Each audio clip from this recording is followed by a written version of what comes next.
Sergeant Chavez. This is La Paz, where he's buried at. Good, fine. How are you? Me dijo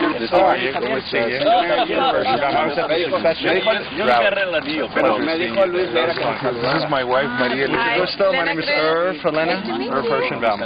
Hi to you, pero you know, I know we've been around in different events. Sure. Yeah. Yeah, over there. Right. Yeah. How's it going? Good to see you, baby. Good to see you too. Mira, Arturo, ¿cómo estás? Good to see you. Good to see you too. They had a chance to really become leaders because they would always go directly to Cesar. Y es lo que estaba pasando en ese tiempo. So they had talked about finding a location, someplace that was going to be central, someplace where workers could have access, people from urban communities could have access, and at the same time that we could get our work done and focus and concentrate on really the work of building the institution, of building the movement, building the organization.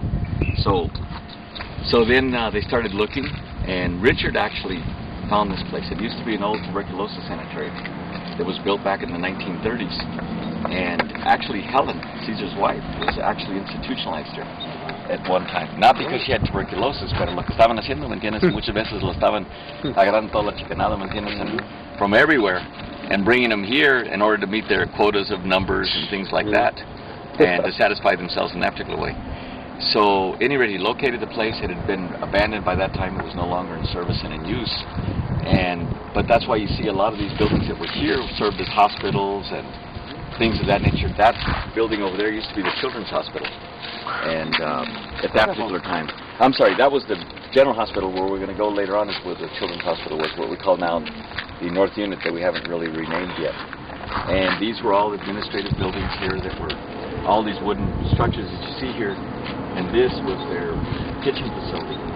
But all these were the original facilities that were here. And then these homes were all homes of either maintenance folks or some of the doctors or nurses, that type of thing, that used to live here. So it was 200 acres of property, and the people from Bakersfield, the growers and other entrepreneurs, had the idea of converting this into a resort. So they put it on the auction blocks. It was going up for sale, and here comes Rudy. Rudy is our property manager, and I'll introduce you to him. But so the property was going up for sale, and we knew that we couldn't go and buy it outright, because the moment the growers sensed, they would do anything to block it. I mean, it was 1970, so that was like the 1962 things got started here, the 65 strike, and the boycotts and everything else. And so as a result, we got and I forget it, I don't know, do you remember his name, Murph? The producer from L.A.? Lawrence? I forgot his name. Yeah. But at any rate, a producer from L.A. told Cesar, I'll do anything you need me to do. Just let me know. So he said, well, we got a project for you now. We need you and your attorney to go front for us and to come in here. But before we bought the property, we checked it out. And so they brought in their limo. And Richard Chavez was in the car, but he had sunglasses on and he kind of a little bit disguised. So Richard comes in along with the attorney for the producer, and they come in and they go check out the facilities. And Richard goes back to Cesar and says, man, this is great. This is just what we want. It's 200 acres. Se mira como un rancho, ¿me entiendes? La raza la van a gustar mucho, but it has the facilities there for us to really build and develop the organization. He ended up making the right bid for it. And so what was the selling price? Do you remember, Rudy? Back then? 220,000? Yeah. Something like that. Wow. Yeah, something like that. So we bought it. The next day, they find out who really bought the property. It's all over the front pages. I mean, they're up in arms, and they can't believe it, and they want to redo it. Hey, the deal's cut, man, and boom, it's done. And so, man, Great story. Oh, it was great, man. It was like, boom, right in their backyard, man. We did it to them. But that's how we acquired the property. And then by that time, folks little by little started to move the facilities here and things like that. And the one building that we have as our main office facilities now is the only real building, the real structure that we put up on the property. Since then, it's a Butler building, steel Butler building that we've added on 3 different times now to get it to where it's at today.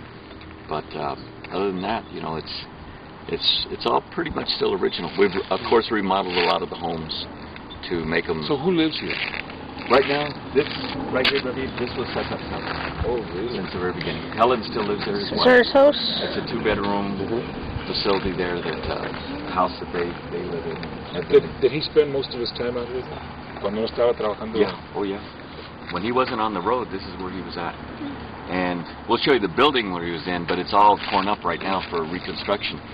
But yeah, no, he would be up, you know, he'd be up before any of us. He'd be up at 4 or 5 in the morning. You'd see his lights on, and then he would spend. This is where he would get his exercise. Either going up that mountain, or there's this hill right behind us. He would go up and down a lot. Sometimes he'd climb some of the other mountains, but that was like his daily routine. And he'd find places to meditate here and things of that nature as well.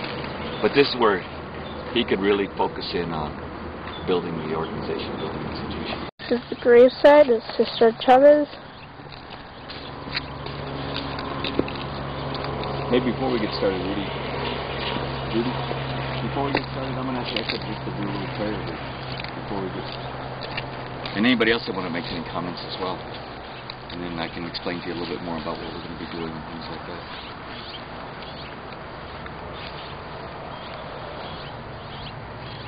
that. We weren't prepared for it.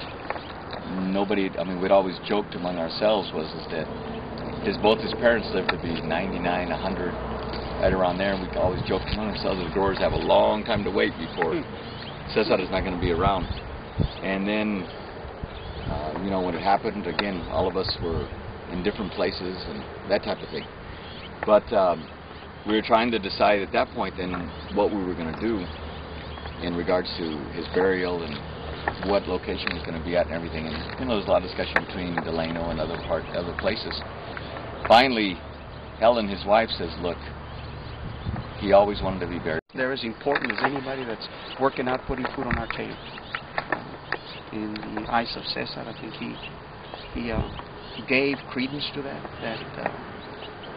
he put hope in people that didn't have hope, and he equalized them in the eyes of the public. You know, that they deserve this respect, and we all learn from that experience. And you know, Cesar could have done many other things than lead this organization, but he didn't. He sacrificed basically a life, and we can learn from that. And he patterned himself after other people that likewise achieved great things, even though they didn't achieve great wealth or great position in their respective parts of the world.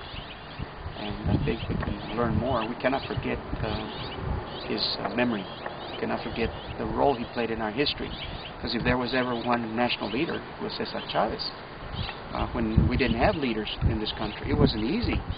You know, I know because I'm in Texas. I'm from Texas. And the other thing is I can relate to not seeing the end of the road.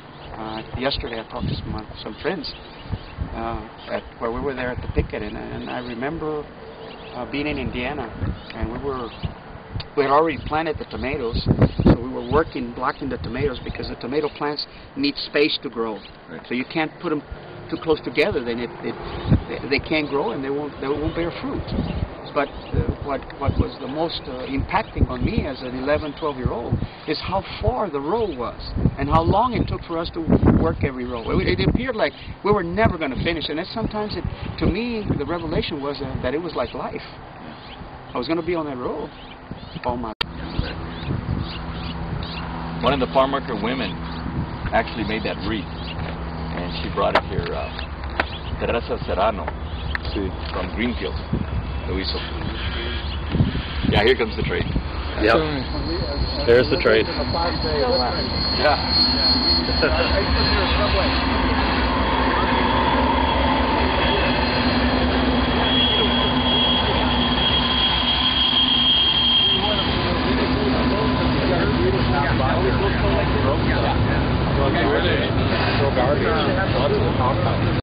There was a story. Brendan came to me and says, folks came up to me and they said, I want you to tell us everything there is to do about pig sweep, right? And Brendan's answer is, I'll need a half hour. And Dominic said, well, I can do it in 2 minutes. And he started, Dominic. Right on, Dominic. That's all you need. That's it.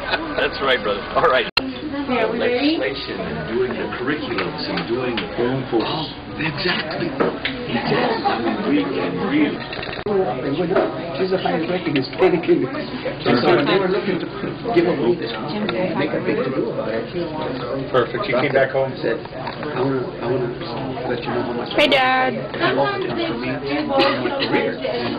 Business opportunity a day and having a mass and So we got outdoors. Cardinal Regiment. Talking about making a stamp for holiday of Cesar Chavez. Yeah, that's true too. The other guy. And then we were talking about